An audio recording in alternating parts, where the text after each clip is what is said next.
నా గుండెలో నీ స్వరము ప్రతిధ్వనించుచున్నది.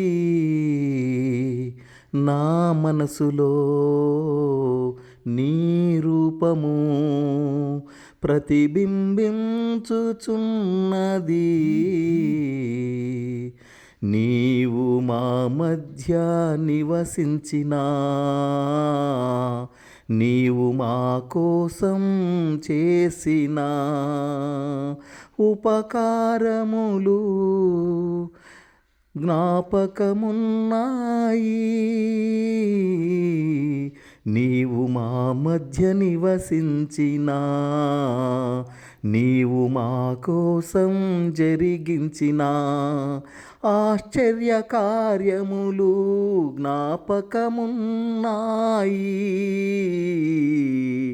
గుర్తుకొస్తున్నాయి ప్రభువా.